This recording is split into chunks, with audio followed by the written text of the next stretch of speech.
News.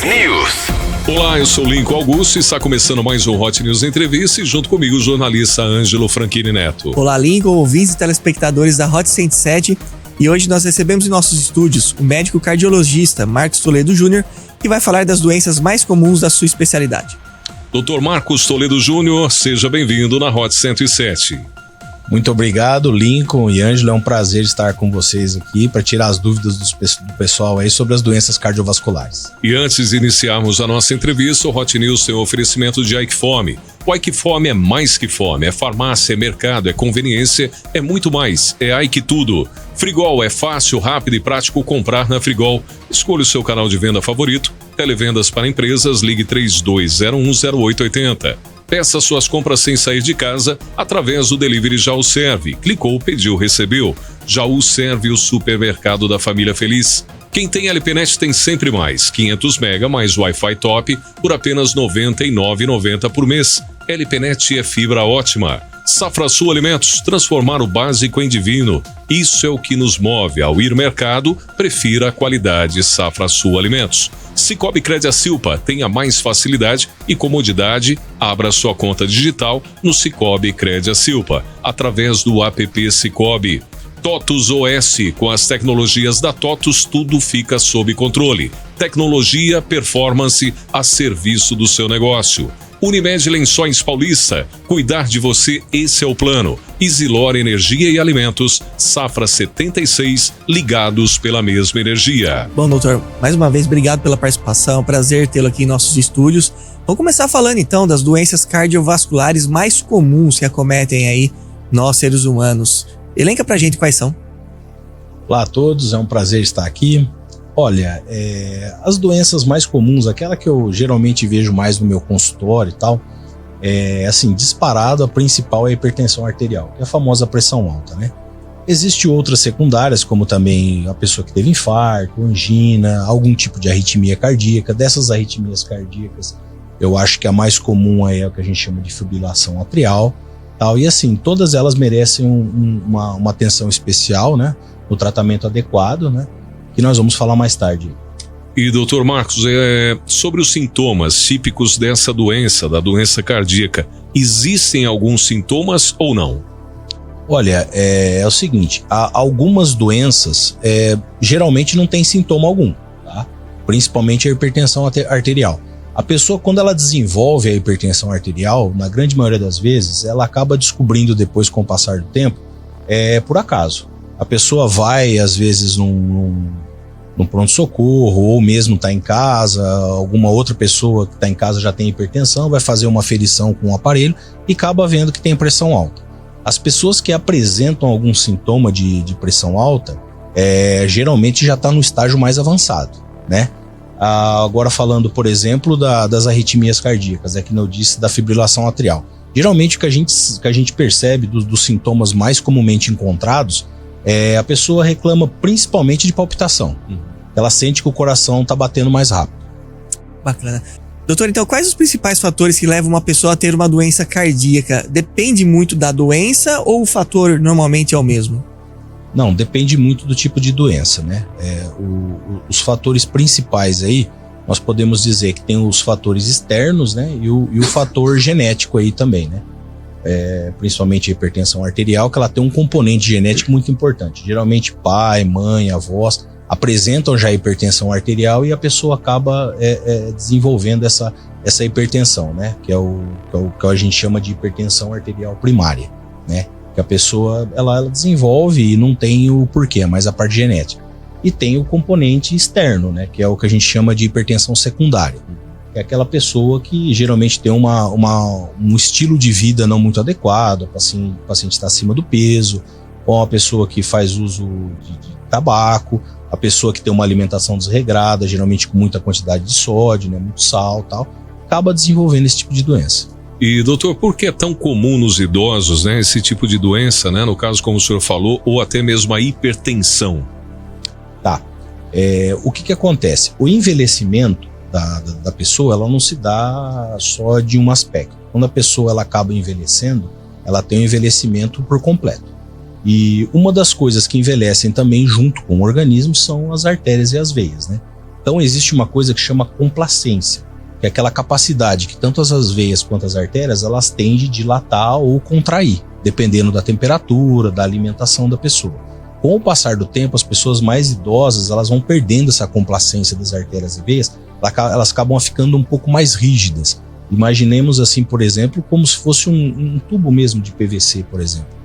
Se você pega um tubo, uma borracha, por exemplo, ela tem a capacidade de dilatar ou contrair. Quando a pessoa fica num estágio que ela vai perdendo essa complacência com o passar do tempo, ela acaba ficando mais endurecida, aí fica mais difícil, o fluxo sanguíneo ao passar por ela acaba naturalmente aumentando mais. E doutor, me permita, Ângelo, em relação a essa pontuação que o senhor fez da hipertensão, tem esse fator que a incidência é maior no frio, e isso acontece ou não? Isso acontece, inclusive até coloquei um vídeo nas minhas redes sociais tirando essa dúvida das pessoas, por quê? Vamos trazer mais uma analogia para as pessoas entenderem. Imagina como se fosse um metal. O metal mesmo, quando fica frio, ele contrai. Quando fica calor, ele dilata. É a mesma coisa que acontece com as veias e com as artérias do organismo. Com o frio, ela contrai. E com o calor, ela acaba dilatando. O que acontece? Quando ela, novamente, para tentar fazer analogia, imagina você tem um tubo, por exemplo, uma mangueira, certo? Se ela tem um diâmetro maior, o fluxo de sangue ali no caso, ela passa com mais facilidade. Se você tem uma contração, o fluxo de sangue ali passa com mais dificuldade e acaba tendo um aumento da pressão arterial. Então, realmente, a temperatura externa, ela tem um fator muito importante para o aumento ou diminuição da pressão arterial. E ainda falando sobre a questão da hipertensão, quais os principais sintomas dessa doença, doutor? Como eu disse anteriormente, na maioria das vezes ela é assintomática, mas assim, o que a gente consegue, o que eu observo muito no meu consultório? A principal queixa que chega com o paciente com hipertensão é dor de cabeça, que é a que a gente chama de cefaleia. É a dor, geralmente, na cabeça toda ou na nuca, por exemplo, uma nucalgia que a gente fala, né? Mas muitas vezes acontece do paciente não ter sintoma. Em casos um pouco mais extremos, a pessoa às vezes quando está com a pressão muito aumentada, pode dar um pouco de dor precordial, que é a dor no peito também. Então nem sempre a dor no peito é caracterizada às vezes por um infarto, alguma coisa do tipo. Pode ser também um aumento da pressão arterial. E existe um motivo para a pessoa muitas vezes não sentir nada ou depende de pessoa para pessoa? Então, também existem pessoas que são mais tolerantes, né? Então, e tanto a dor ou a sintomatologia, né? Pacientes diabéticos, por exemplo, eles têm uma tolerância à dor muito maior. Por isso que às vezes o paciente às vezes não descreve sintoma nenhum de dor ou mesmo de qualquer sintomatologia, né? E às vezes um outro fator importante também é assim, às vezes a pessoa tem a pressão alta, já a hipertensão, já de longa data, onde o organismo se acostumou àquela situação. Então ele se acostumando àquela situação da pressão arterial mais aumentada, o paciente não sente nada. Como que é o tratamento da hipertensão, doutor? Se não tratada, ela pode causar alguma complicação ainda maior? Sim, a hipertensão, ela maltratada ou não tratada ao longo do tempo, ela pode atingir assim todo o organismo. Mas a gente considera alguns órgãos que a gente chama órgãos-alvo, que são aqueles que sofrem mais com a hipertensão, tá? Que são os olhos, o cérebro, o coração, rins, tá? Que assim, com o passar do tempo, se não for bem tratado, o que você pode causar aí? No coração pode desenvolver um aumento da parede do coração e com o passar do tempo ele acaba ficando fraco, desenvolvendo até uma insuficiência cardíaca, tá? Nos olhos pode causar às vezes a cegueira, né?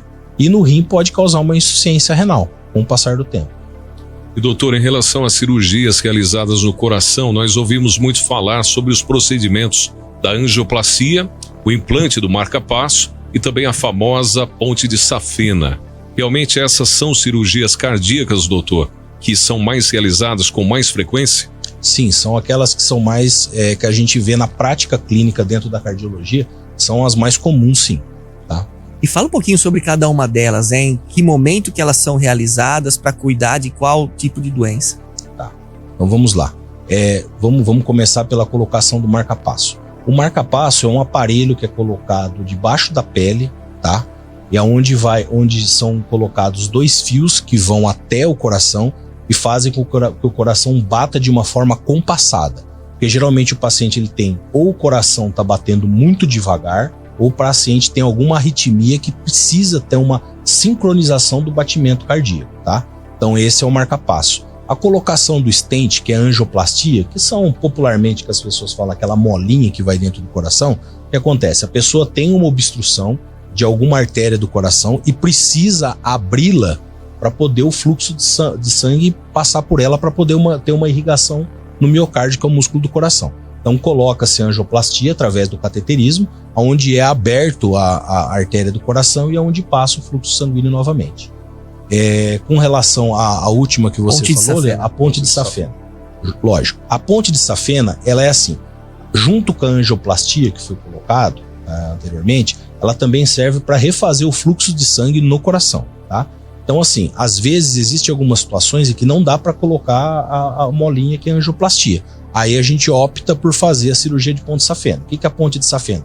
É retirado um enxerto da veia safena da perna, onde é colocado, onde tem a obstrução da artéria do coração, e aí é colocado esse enxerto que vai da aorta, onde é a artéria maior que temos no nosso sistema circulatório, e é colocado e faz realmente uma ponte, onde sai dali da aorta e vai até o local onde está obstruído, passa pelo local onde está obstruído para refazer o fluxo de sangue naquele determinado local do coração. E doutor Marcos, em relação às orientações, o que o senhor pode passar, né, para quem está nos assistindo ou ouvindo a Rota 107, quais orientações para a saúde devida do coração? Olha, a principal delas, isso aí eu falo para todos os pacientes. Muitos pacientes vêm até mim no meu consultório e falam: doutor, eu preciso tomar um remédio para isso, minha pressão está alta, o meu colesterol está alto e eu preciso tomar medicamento. Assim, a medicação, ela é um auxílio, mas o principal são as mudanças de estilo de vida, tá? Quais são as mudanças de estilo de vida que eu falo? Começar a fazer uma atividade física regular de pelo menos 4 a 5 vezes por semana, de 1 hora por dia, no mínimo, tá? Cessar o fumo, se a pessoa fazer uso, essa é uma parte lesiva importantíssima do sistema cardiovascular, tá? Então eu acho que o cigarro tem que ser abolido o mais rápido possível, tá? Precisa, às vezes, quando a pessoa tem um excesso de peso, uma obesidade, ela precisa ter uma perda de peso, e a alimentação com relação à ingestão do nível de sódio, que é o sal, né? Muitas pessoas falam: eu gosto de sazon, gosto de sal, senão a comida fica sem gosto. É questão de opção, né? Porque assim, a pessoa tem uma longevidade, tem uma qualidade de vida, tem que diminuir essa quantidade desse alimento, sem sombra de dúvida. Bom, gostaria de agradecer a presença do Dr. Marcos aqui em nossos estúdios, que de uma maneira bastante didática, né, Lincoln? Sim. Explicou como que funciona aí, as doenças mais comuns, citando inclusive a hipertensão, que é a mais comum no dia a dia de hoje. Dá para ver que o doutor tem muito conhecimento, mas é um desafio, né? Você pegar e transmitir esse conhecimento de uma maneira didática para nós que não temos conhecimento, né, Lincoln? E ficou muito claro aqui que o doutor tem essa capacidade e a gente agradece muito a presença. Muito obrigado a todos, quero agradecer o Lincoln e o Ângelo pela oportunidade que eu tenho aí de vir aqui esclarecer aos ouvintes. Espero ter ajudado um pouco aí. Muito obrigado a todos os ouvintes aí da Rota 107. Esperamos mais vezes aqui nos estúdios da Rota 107 para que a gente possa falar de saúde, e o Dr. Marcos sempre bem-vindo aqui na Rota 107. Recebemos hoje no Hot News entrevista Dr. Marcos Toledo Júnior. Muito obrigado pelo carinho da audiência, para você que nos acompanha em áudio e em vídeo aqui no Hot News. Eu sou o Lincoln Augusto e junto com meu amigo Ângelo Franchini Neto. Um grande abraço a todos e até a próxima entrevista.